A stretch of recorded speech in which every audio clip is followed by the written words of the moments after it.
Hey guys, welcome back to another episode of Live Tasty. I'm Olivia and today I'm going to be showing you how to make this super easy one pot buttery herb rice and chicken. It's completely homemade, there's no rice-a-roni needed, and it's a lifesaver. Let's get into it, guys.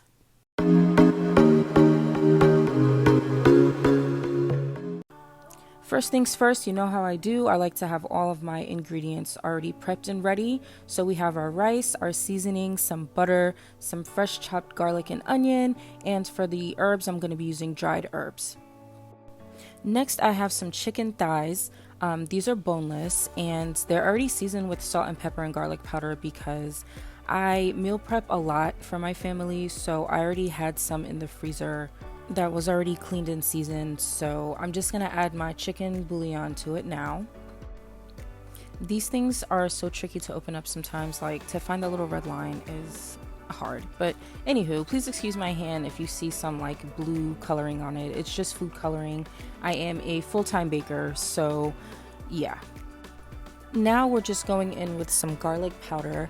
I love this recipe because it's super simple. Like, you just season it, you season everything, throw everything together, and you literally cook it. The herbs that I'm using are dried herbs, so you can get them at your grocery store. I have them in my cabinet always, so that if I don't have the fresh ones and I need it for a recipe like this, I always have it on hand. All the seasonings that I'm going to be using are going to be listed in the description. This meal is definitely savory and buttery. It kind of reminds me of like back in the days when we used to make like rice-a-roni and add like maybe chicken or something on the side. Like, it's like a homemade rice-a-roni with like the chicken and stuff. It's amazing. Or even like a Knorr rice or pasta sides, and I cannot wait for you guys to try it out. Once we have massaged our chicken really good with all that seasoning, it should look like this. Next, to a pan on medium heat, I'm going to add in my butter. We're just going to melt that down. This is going to be used to cook the minced garlic and onion. After it's melted, we're going to go ahead and add in our minced garlic. I'm also going to be adding fresh chopped scallion to this. I'm supposed to use onion, but I didn't have any on hand. Sorry. Next, I have my rice that's already been washed, so I'm going to go ahead and add that to the pan so we can toast it. Rice is such a cool thing to know how to make. Like, if you know how to season rice, like, you can make pretty much any kind of rice. Like, it comes in handy so much as an adult. I actually learned how to cook seasoned rice from my stepmom, who's Haitian, and in my opinion, Haitian people have the best rices like ever. Next, we're just going to season our rice with pretty much the same seasonings that we use for our chicken.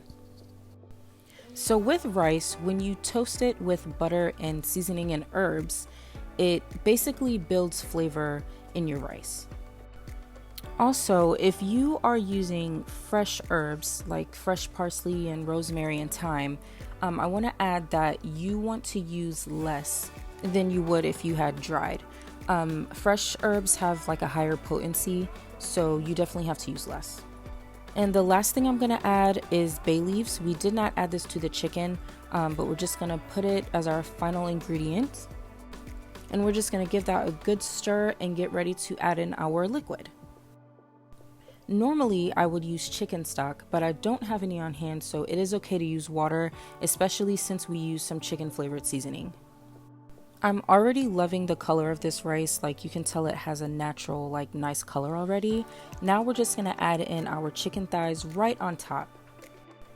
I used 3 chicken thighs because I have a 3-family household, and that's what I had on hand. So my rule of thumb when adding the butter is 1 tablespoon of butter per chicken thigh. So my recipe is normally for 4 chicken thighs, but I use 3. You get the point. Anywho, just go ahead and cover that up. Do not remove the lid during this process. You're going to boil it on medium heat until it starts to boil really good and some of the water has absorbed. I'm totally not supposed to show you guys this, but it's for instructional purposes only. So I did remove the lid so that you can see the amount of water that's left over. At this point, that's when you want to go ahead and turn your heat down to low heat. If your stove has like the number settings, you want to put it on like number 3. But it is very important never to remove the lid during the cooking process at all, because your rice will be hard. It won't cook properly. If you choose to have some fresh vegetables with your meal, I suggest a green vegetable like maybe some asparagus, some fresh green beans, or some broccoli like I'm using right now. So a quick way to steam some broccoli is to put it in a bowl, and I'm just going to add a little bit of water to it, and I'm going to microwave it for about 1.5 minutes. I remember a long time ago when I used to work at IHOP, this is how that they cook their broccoli in a timely manner. They just put it in like a plastic bag, and they put a little bit of water and steam it in the microwave for a few seconds. Now that it's out, I'm trying really hard to be careful opening this because it's really hot, but this is what it looks like, and my family is super plain and simple. So I'm just going to season it with a little bit of salt and pepper, and I'm going to put some butter in as well. Then I'm going to cover it back up and set it aside so that butter can continue to melt, and I'm going to get started on my drink. Now guys, obviously this is just for me, but I loves me a glass of ice cold wine. So I'm just gonna go ahead and pour that, and then I will assemble the dinner for you guys. Now my rice has steamed out for about 20 minutes on the low heat, and this is the finished product, guys. Look at how beautiful and simple and delicious this looks. Guys, I wish you can smell the steam from the rice when the pot opens. It's just an amazing smell. Now let's add our vegetables, and we are good to go.